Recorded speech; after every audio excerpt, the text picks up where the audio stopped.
안녕하세요, 여러분 반갑습니다. 자, 여러분의 경제 캡틴 문병일입니다. 자, 2024 수능 개념, 자, 문병일의 퍼펙트 경제 본 강의에 앞서서 오리엔테이션 시간이고요. 자, 선생님이 오랜된 시간에서 앞으로 1년 동안 경제 학습법 정확히 알려드릴 거고요. 그 다음에 자세하게 또 기타 수능 경제 커리와 관련된 내용도 좀 설명드리도록 할게요. 자, OT에서 조금 또 다룰 게 뭐냐면 학습법 외에도요, 좀 경제 선택에 대한 오해와 진실이 뭔지도 한번 우리가 그것이 알고 싶다, 파헤치는 시간을 한번 가져보도록 합니다. 자, 선생님 매년 그 수능 경제 선택에 대해서 질문이 너무너무 많아요. 그래서 그 오해와 진실 한번 먼저 설명드리고 이제 학습법 볼 텐데요. 일단 첫 번째, 자, 수능 경제 선택에 대한 오해와 진실입니다. 그리고 수능 경제가 선생님이 EBS 강의 처음 시작하는 게 2010년부터였거든요. 자, 지금 이제 2024년 수능이니까 오래됐죠. 아, 같이 시작할 때 동료 강사들 포함해서 지금 남아있는 분은 제가 기획해보면 사회문화의 박범 선생님, 그리고 없습니다. 거의 이제 저만 남은 것 같아요. 슬픕니다. 그런데 그때 처음에 제가 그 EBS에서 강의 시작할 때 경제 선택자 수가 10만 명이 넘었어요. 엄청나게 많았고요. 왜냐면 그때는 이제 사탐 과목이 4과목이었죠. 그리고 그때는 좀 이제 어떤 약간 그 마인드가 있었냐면, 그 마인드가 지금까지 이어지는데 두 가지 마인드가 있었어요. 근데 요거 하나만 알려드릴게요. 상위권은 경제지, 이런 마인드가 있습니다. 그랬더니 지금까지도 경제는 상위권만 선택하는 거 아니야? 라는 오해가 있는데 절대 그렇지 않습니다. 자, 일단 수능 경제 선택에 대한 첫 번째 오해, 수능 경제는 상위권만 선택한다. 자, 그렇지 않다는 거 볼까요? 여러분 생각해 보세요. 수능 경제를 상위권만 선택한다면 선생님이 볼 때는 1등급 숫자가 몰려야 돼요. 만점이나 한 개 틀리는 거 엄청나게 몰리고 아래가 없어야 됩니다. 그러면 등급 분포를 볼까요? 자, 2023년 작년도 수능입니다. 보면 자, 생활과 윤리가 생각보다 조금 어렵게 나왔죠. 그래서 1등급 컷이 44, 2, 40, 3, 35입니다. 그래서 실제로 생활과 윤리를 선택했던 생활을 하지 말라는 얘기 아닙니다. 생활과 윤리가 쉽게 나온다고 선택한 학생들이 엄청나게 당황했고요. 실제 시험이 끝나는 순간 각종 수험생 그 카페에 엄청나게 생활윤리에 대한 좌절 글들이 많이 올라왔죠. 그래서 표점이 66, 63, 58이고요. 자, 등급 잘 나눴어요. 딱 4%. 그래서 96, 89, 77. 100분입니다. 그냥 사회문화가 계속 2년 연속 어렵게 나왔습니다. 그래서 사회문화 쉽다고 생각했다가 접근한 친구들 생각보다 큰 코 다쳤고요. 표분석보다는 개념에서 엄청나게 낚였죠. 1컷이 4이죠. 그리고 사탐이 1컷이 4이 엄청 낮은 거잖아. 그래서 42, 38, 32. 그리고 표점은 67, 63, 58 나왔습니다. 정치화법 2. 작년에 정치화법 1컷이, 재작년이죠. 재작년에 정치화법 1컷이 50이었어요. 근데 올해 42, 38, 32, 42점까지 떨어졌죠. 그래서 실제로 선생님이 현장에서는 또 사문 경제 정치학까지 강의하니까 시험 끝나고 그날 경제에 대해 그 문의라기보다는 경제에 대해서 그 깨톡이 오거나 또는 그 여러 가지 메시지가 왔는데 경제보다 정법에서 엄청나게 왔습니다. 정법이 생각보다 6월, 9월보다 너무 어렵게 나와서. 그런데 여러분 생각해 보세요. 절대적 점수가 내려갔다는 얘기는 한 개 틀린 학생이 3개 틀리면 되는 거잖아요. 결국 별 차이는 없겠지만 그 생각보다 바뀐 난이도에 대한 어떤 학생들의 뭐라고 그럴까? 오? 이게 뭐야? 하는 어떤 당황, 그런 게 컸고요. 자, 경제는 비슷합니다. 45, 44, 30이죠. 그래서 선생님은 지금 EBS 컷은 지금 45로 나왔는데 선생님은 44, 45 보거든요. 일단 선생님은 처음에 47까지도 봤어요. 왜? 여러분 생각하는 그 오해. 상위권만 선택한다고 생각하면 47, 48 나와야 돼요. 50까지 나와야 되는데 49, 44입니다. 그리고 실제 그날 현장에서 강의했던 학생들이 연락이 왔는데 9월 달에 32점 맞았던 학생이 45점 나왔어요. 그래서 1등급이 나왔죠. 그러니까 이 얘기는 뭐냐면 우리가 보세요. 상위권만 선택한다면 선생님이 볼 때는 만점 또는 47로 해서 쫙 몰리고 2, 3이 없어야 돼. 그래서 예를 들어 뭐 한 개, 두 개 틀리면 4등급까지 떨어져야 되죠. 그런데 등급 간 분포는 40, 33, 나머지 과목과 거의 유사합니다. 그러면 33점만 맞아도 3등급이 나오는 거죠. 그런데 알겠지만 표점이 압도적으로 유리하죠. 6767, 66. 2점이나 높습니다. 여러분 2점 무시하시면 안 돼요. 그래서 너무 답답한 게 선생님이 현장 강의도 해보고 인터넷 강의에서 여러분들 통해서 질문도 받아봐도 절대 경제는 상위권만 선택하는 과목이 아닙니다. 여러분이 기본적으로 2학년 때 내신으로 공부를 해보고요. 또는 경제 과목이 좋아. 그렇다면 선택해도 충분합니다. 물론 여러분들이 그 경제 선택자 수가 적어서 등급 받기 어렵지 않아요 라고 생각하는데 절대 그렇지 않은 게 모든 과목은 점수 공부한 만큼 등급이 나오는 거죠. 열심히 공부하면 등급이 나오는 거 사문생이 마찬가지잖아요. 그래서 일단 그 주변에서 아쉬운 게 뭐냐면 선생님이 강의를 할 때도 현장 강의를 할 때도 그런 얘기를 많이 들어요. 경제 선택자가 와서 하도 말리는데 저는 선생님만 믿고 수업 선택하기로 했어요. 그럼 너무 가슴이 짠해요. 주변에서 그렇게 말린다는데 선생님이 볼 때 그 말리는 사람들은 경제를 선택하지 않은 자들의 어떤 뭐라 그럴까 자격지심이다 라고 생각을 합니다. 그래서 선생님은 경제 선택해도 문제가 없고 선생님과 같이 꼭 꾸준히 공부하면 분명히 원하는 점수, 원하는 등급 나올 수 있고요. 받지만 등급도 비슷하게 그리고 표점도 오히려 좀 더 유리하다 이렇게 보여드리고 자 방금 말했던 게 두 번째예요. 수능 경제 선택에 대한 오해 두 번째는 수능 경제는 선택자 수가 적다. 맞죠? 하지만 보통 이렇게 얘기하죠. 고인물이 많아 등급 따기가 어렵다. 절대 그렇지 않다. 그래서 이거는 1번과 2번과 같은 맥락입니다. 근데 이제 학생들이 요 3번 때문에 너무너무 어려워해요. 컨텐츠가 적어 마지막에 공부하기가 어렵다. 충분히 이해를 합니다. 실제로 경제 과목, 그 여러분이 알고 있는 우리가 보통 마이너 과목이라고 하죠. 경제. 그 다음에 뭐 우리가 이제 마이너 하면 뭐 나머지 선생님 좀 기분 나쁘실 수도 있겠지만 사문 생륜을 제외하면 나머지는 거의 마이너라고 보셔도 되죠. 지금 그 과목 선택자 수에 따라. 근데 경제가 제일 적지만 뭐 나머지 뭐 동아시아사, 그 다음에 뭐 세계사, 그 다음에 뭐 정치화법 이것도 요새 선택자 수 그렇게 많지가 않으니까 공통점이 뭐냐면요. 컨텐츠 수가 적습니다. EBS에서도 만점 마무리 이런 모의고사는 사회문화 생리는 나오죠. 하지만 나머지 과목들은 거의 안 나오는 추세여서 이 컨텐츠가 적어서 불안한 학생들이 많은데 그 선생님이 최선을 다해서 항상 기출, 해설, 그리고 모의고사까지 최대한 많은 컨텐츠를 제공하려고 노력하고 있고요. 보통 모의고사는 마지막에 최대 20회까지 제공을 합니다. 난이도는 올해 수능 또는 그 이상의 컨텐츠를 제공하니까 그럼 걱정하지 마시고요. 우리 연계 교재도 무시할 수 없다고 기본 개념, 수능 특강, 수능 완성, 기출 그리고 모의고사까지 꾸준히 연습하시면 아마 선생님과 같이 공부하는 친구들은 컨텐츠가 적어서 너무 힘들어요 라고 절대 얘기하지 않을 겁니다. 그래서 일단 수능 경제 선택에 대한 오해와 진실은 이 정도로 얘기하고요. 결론, 선택해도 충분히 여러분이 고득점 달성하고 원하는 점수 얻을 수 있다 이렇게 말씀드리고요. 자, 그럼 이제 우리 본격적으로 수능 개념 수강 대상과 학습법을 볼까요? 자, 수능 개념 수업의 수강 대상은 이렇게 네 부류가 됩니다. 자, 첫 번째 1번 내신 대비로 만점을 원하는 학생 고2, 고3 학생입니다.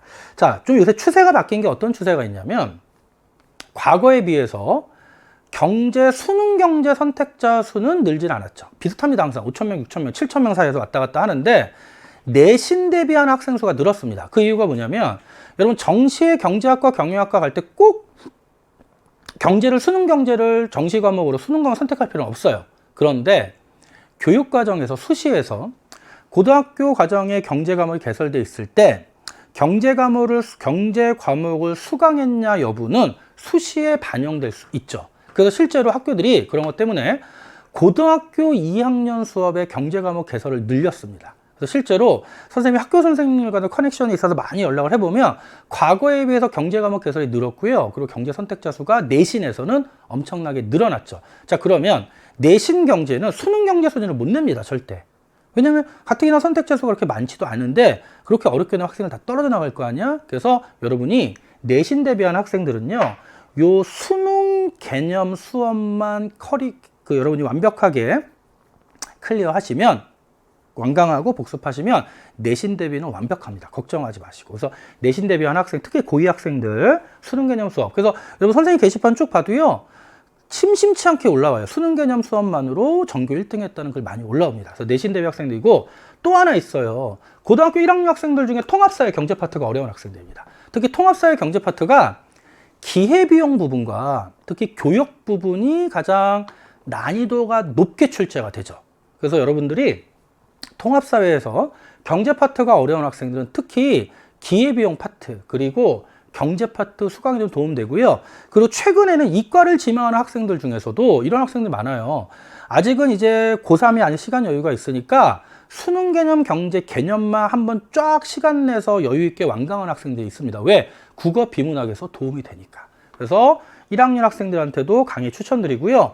당연히 주 타겟층은 3학년 수능을 준비하는 수험생이죠. 그래서 고3 N수생, 자, 수능 준비의 개념은 무조건 수능 개념 퍼펙트 경제입니다. 걱정하지 마시고 따라오시고요.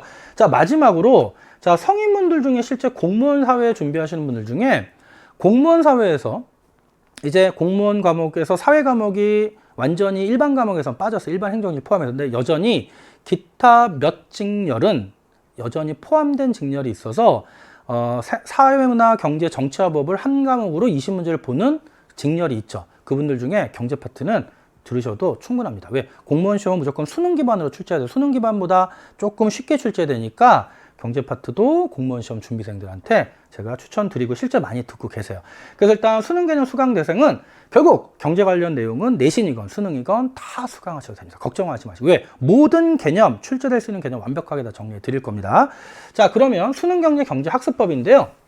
제일 중요한 거 여러분들 질문이 많은 게 이거예요. 선생님, 저는 이해가는 잘하는데 암기가 약해서요. 어떤 학생은 선생님 저는 암기는 잘하는데 이해가 좀 약해요. 근데 그거 정말 잘못된 말이에요. 여러분 이해와 암기는 절대 분리될 수 있는 게 아니에요. 모든 공부는 이해를 바탕으로 암기입니다. 그래서 여러분 이해와 암기를 별도라고 생각하면 안 됩니다. 여러분 대표적인 암기 과목이 뭐예요? 영어죠. 영어 단어 안 외우면 어떤 의미가 있습니까? 그쵸? 그리고 문맥 파악하는 거, 그런 거, 그리고 문법 공부와 이런 모든 것들이 다 암기와 이해가 병행돼야 하듯이 모든 사회탐구 과목은 다 이해를 바탕으로 한 암기라는 거 꼭 잊지 마시고. 단, 어떤 과목은 암기량이 더 많은 거고, 어떤 과목은 암기량이 조금 더 적은 거의 차이일 뿐이지, 이해와 암기 별도가 아니다. 그래서 철저하게 개념 학습을 이해를 바탕으로 공부하시고, 그 다음에 철저한 암기, 그 다음에 이번 수능에서 알 수 있는 게 이겁니다. 개념에 기반한 깊이 있는 학습이 필수라는 걸 우리는 경제, 사문, 정법에서 봤죠. 생륜도 마찬가지고요.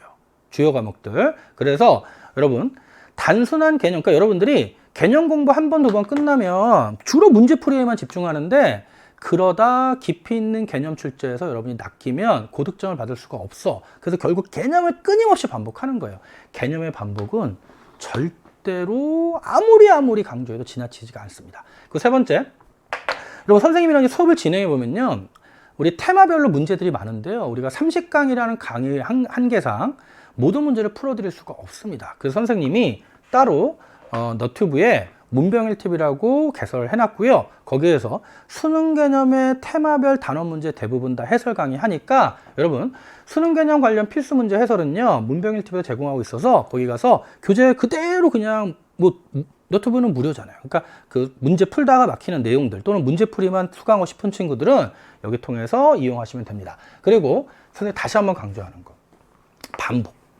반복 다시 한번 강조할게요. 지금 개념 공부할 때 개념에 대한 정확한 학습과 반복해두지 않으면 나중에 시험 앞두고 계속 개념에서 흔들리면 문제를 보는데 시간이 한 50분, 60분이면 다 풉니다. 왜? 딱 보자마자 개념이 흔들리면 헷갈리는 거잖아. 그러면 시간이 많이 걸려요. 그러니까 여러분이 반드시 끊임없는 반복이 가장 효율적 학습법이고요. 마지막으로 앞으로 모의고사 연습 많이 하셔야 돼요. 이거는 실전에 대비한 시간 압박도 있지만 모의고사 문제 많이 풀어보면서 자신의 약점이 뭔지를 정확하게 분석할 수 있어요. 특히 작년 난이도처럼 사탐도 이제 과탐처럼 1컷을 40대 초반으로 또는 중반 아래로 맞추는 시험이 나온다면 앞으로 모의고사 연습 많은 문제를 정확하게 푸는 것이 엄청나게 도움이 됩니다. 자, 그럼 마지막으로 여러분 좀 부탁드리고 싶은 게, 자, 선생님이 각종 자료 포함해서 질문들은 자, 카페 문병일 퍼펙트 사회에서 질문 받아 드릴 겁니다. 질문하시고요. 아까도 말했지만 너튜브 문병일 TV에는 각종 무료 동영상 강의 도움되도 올려 드릴 테니까 EBS 강의와 선생님 이렇게 삼각으로 선생님 강의, 그리고 EBS의 Q&A, 질문 답변, 수강 후기, 그리고 따로 선생님과 연락해서 여러분이 계속 질문하시고 그 다음에 원하는 거 하나하나 다 자기 걸로 만드시면 충분히 만점 고득점 할 수 있고요. 그 다음에 여러분 EBS 게시판에 보면 Q&A란 있잖아요. 여러분 Q&A 정말 중요합니다. Q&A 답변 선생님이 안 해요. 학교 선생님들이 하시는데 이분들이 너무너무 신속하고 뭐라 그러죠? 정말 정확하고 그리고 빠르게 신속하게 광속으로 여러분의 궁금증을 해결해 주니까 여러분 궁금하고 질문 있을 때 바로 거기서 넘어가시면 절대 안 돼요. 바로 Q&A 통해서 질문하셔야 돼요. 그럼 선생님들이 정확한 답변 빨리빨리 달아주시니까 여러분 Q&A도 잘 이용하시고요. 그 다음에 앞으로 공부하시면서 여러분의 소식, 정말 여러분 선생님 뭐 공부했더니 성적이 올랐어요. 또는 이번 시험은 너무 어려웠습니다. 이거 어떻게 생각 등등 여러분과 선생님이 서로 소통할 수 있는 공간은 EBS의 수강후기 게시판입니다. 그래서 수강후기에도 많이 올려주시고요. 선생님도 틈나는 대로 최대한 빨리 답변을 달아드리도록 할게요. 알겠죠? 자, 그러면 수능경제학습법 이렇게 기본적으로 말씀드리고 마지막으로 커리큘럼인데요. 여러분 다시 한번 강조합니다. 자, 일단 11월에서 2월 가장 정석이에요. 개념 수업 무조건 완강하셔야 돼요. 여러분들 중에 막 7월에도 개념이 이제 아직 완강 안 됐는데 어떡하죠? 안 됩니다. 기본적으로 2월 안에 사탐, 개념, 경제뿐만 아니라 완강대 해두셔야 되고 여러분 2월에서 5월은 개념이 완강됐다면 수능 특강 들어가셔야 돼요. 수능 특강이 보통 2월 전에 나오는데 선생님이 볼 때 수능 특강은 주로 이미 수능 개념 수업에서 개념 공부가 끝났기 때문에 수능 특강은 수능 특강의 주요 개념 간단히 확인, 체크만 하고 주로 문제풀이 위주로 진행이 합니다. 특히 경제 과목이 수특 수학 모두 작년에 문제가 좋았어요. 선생님이 좋다는 문제는 어려운 문제입니다. 쉬운 문제 의미 없습니다. 쉬운 문제 아무리 많이 풀어봐야 만족만 하죠. 내가 잘하나? 막상 어려운 문제 나오면 이렇게 난리가 나는 거예요. 그래서 특히 작년도 수능에서도 6월과 9월이 쉽게 나왔기 때문에 6월, 9월 만만하게 공부해보고 이 정도면 됐네 하고 안심했던 학생들이 수능 가서 엄청나게 미끄러졌죠. 그래서 여러분 어려운 문제 많이 풀어보셔야 되고 2월, 5월은 수능 특강 기본 문제풀이, 그 다음에 6월에서 9월은 심화 문제풀이 수능 완성 통해서 모의고사까지 연습하셔야 됩니다. 그리고 파이널은 9월부터 11월 2달 잡으셔도 되는데 이때 문제풀이 진짜 많이 하셔야 돼요. 실전 연습으로. 모의고사. 시간 압박 그리고 고난도 문제 많이 풀어보셔야 수능에서 당황하지 않고요. 그 다음에 그 외에 여러분 항상 질문하는 기출이잖아요. 올해 기출 강의가 있을지 없을지 정확히 몰라서 만약 기출 강의가 없다면 선생님이 기출 강의 따로 너튜브 강의 통해서 올려드리도록 할 거고요. 자, 최근 7개년을 풀어보셔야 돼요. 최근 7개년. 그런데 여러분 선생님은 교육청 문제보다는 평가원과 수능만. 그러면 평가원 수능하면 1년에 60문제, 67에 420문제는 필수적으로 풀어보셔야 돼요. 알겠죠? 그래서 자, 선생님 문백일 TV 통해서 해설 강의 하도록 하고요. 또 나중에 실전 모의고사도 문제 연습 많이 하셔야 되고 여러분들이 컨텐츠에 대해서 갈증을 느꼈다고 많이 얘기를 해서 선생님이 최대한 모의고사도 많이 제공하도록 하겠습니다. 근데 이거는 기본 커리큘럼이에요. 근데 이제 학생들마다 국영수에 좀 치여서 압박 때문에 사탐에 대한 시간 배분이 좀 잘 안 되는 친구들이 특히 여름방학 때 엄청나게 문의가 많은데요. 여러분 단기간에 사탐이 완성된다? 절대 만만한 과목 아닙니다. 그래서 사탐에서 특히 경제를 포함한 모든 사탐 과목에서 고득점을 하고 싶은 학생들은 이 커리큘럼대로 부탁인데 꾸준하게 공부하셔야 돼요. 고3 학생들보다 재수생들의 사탐 등급이 압도적으로 높은 이유가 재수생들은 이 커리대로 꾸준히 공부를 하기 때문입니다. 근데 고3 학생들은 내신, 수시, 정시 모두 신경 쓰다 보니까 특히 국영수 때문에 사탐을 좀 등한시하는 경우가 있잖아요. 그러다 보니까 실제로 수능에서 미끄러지는 경우가 많아요. 그래서 여러분 다시 한번 꼼꼼하게 정리하시고요. 자, 그래서 커리 이 정도 됐고 선생님과 계속 교류하면서 진행하시면 됩니다. 자, 그러면 이제 오리엔테이션 이 정도로 끝내고요. 자, 이 글은 선생님이 항상 강의 마지막에 여러분들에게 교재에서도 선생님의 캐치프라이즈로 내거는 겁니다. 선생님이 같이 여러분들과 강의를 해보고 여러분을 만나보니까 선생님의 작은 강의 하나로 인해서 경제학을 공부하다 흥미를 느껴서 실제 경제학과를 선택하고 인생이 바뀌는 학생들을 많이 봤습니다. 그래서 여러분한테 선생님의 작은 강의 일부 하나하나가 여러분의 인생을 바꿀 수 있구나라는 신념을 가지고 열심히 준비하고 열심히 강의하겠습니다. 자, 그러면 우리 본 강의에서 만나도록 하고요. 여러분 딴 거 없습니다. 예습 필요 없고요. 강의 한번 준비, 마음가짐, 끝까지 완강했던 마음가짐만 갖고 오시면 됩니다. 여러분 수고하셨고요. 자, 힘내세요. 항상 응원합니다.